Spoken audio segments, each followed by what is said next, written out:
We're with Lighthouse for Christ Mission in Mombasa, Kenya. And we've been 37 years doing this. And prior to that, we were an assistant pastor at Calvary.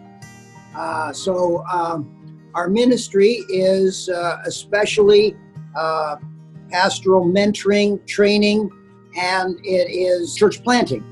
And so over the years, we've gone from about 5 churches when I first arrived with Lighthouse up to now about 88 churches. We are trying to plant churches in the local community. And the way we do this is we encourage all of our churches to plant churches. And the way they do that is usually they start out with a home Bible study, and then as a home Bible study is a little further away from their church, beyond walking distance, pretty soon it'll begin to meet on a Sunday. The pastor of what we call the mother church goes ahead and helps select usually a young man or sometimes a middle-aged man, and then they go ahead and begin pastoring as the church takes off and begins to meet on Sundays.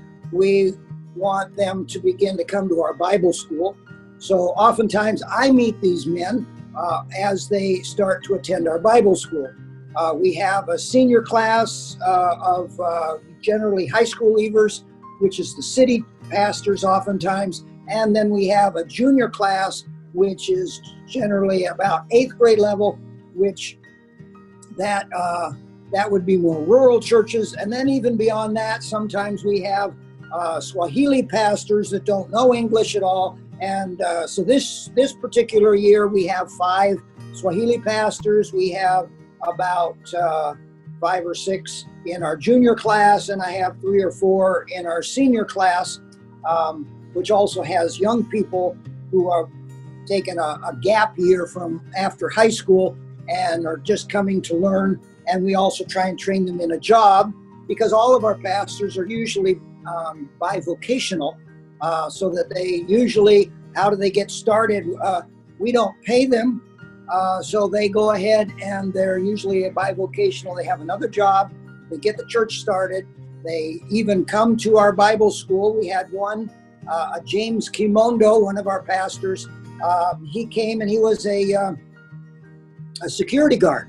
And so he would work all night. Then he would come and he would come to our Bible school from 8 to noon. And then he would go home and crash. And then he would do this again. And he's actually continued on.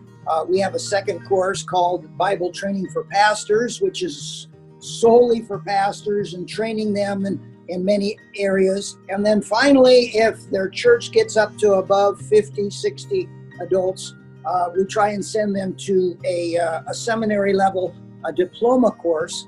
And that's a 2-year course. James, he finished all that. His church is now up to about 120 adults. And now he's coming in several days a week and teaching in our Bible school and giving back what he has already received. That's kind of what we do. I especially meet with these young pastors, try and one-on-one with them, one in a small group with them, and try and encourage them so they get through training, encourage them so they know good apologetics and doctrine, and encourage them in all aspects of their life. A major thing for oftentimes pastors is that maybe they've gone and they're living with their wife, which is very, very common, but they've never actually formalized the marriage. And we say, well, before you can really become a pastor, you need to be an example of godliness, even in your home. And so we encourage that. So we just, I work with them to help them to try and find a second job, because that's just routine. I try and help them so that as they have ministry questions, I try and teach them about visitation and evangelism and starting of training of their leadership, of discipleship. That's what we do so that the churches can grow, and from that, many of our churches do. Have another young man who just recently started, and let's see,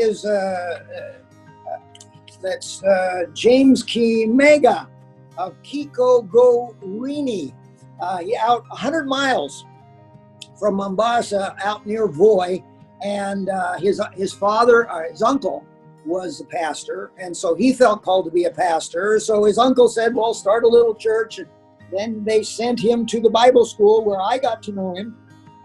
He has a little cyber cafe. He needed a little help to buy a laptop computer to start. That's what you need here to start a cyber cafe, is a laptop computer and a little SIM card, and you're up and running and can open a little business. And from there also, then he's come to our Bible school. He's just completing his Bible school training. Next step for him is getting a plot. They're meeting under a tree. They need $500 to be able to buy their half-acre plot so they can have a more permanent place. After that, he's already in the place he's at. He's got sticks, and he's got 10 sheets of iron and a tin roof, and that's where he meets.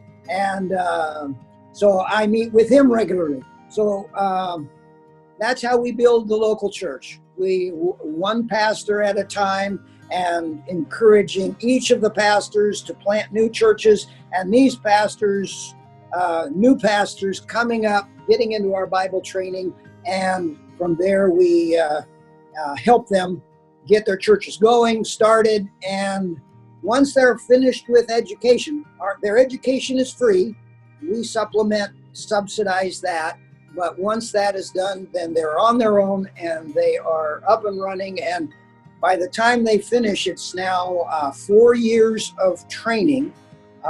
We feel they've got a really good handle on the Bible, on some good theology, on now walking for God themselves and teaching and training their people. So that's what we do. And Mama Toni is an evangelist. And when she's not too shaky, she tries to get out there and evangelize and see people get saved. That I love to do. Yeah, she sure does. Thank you.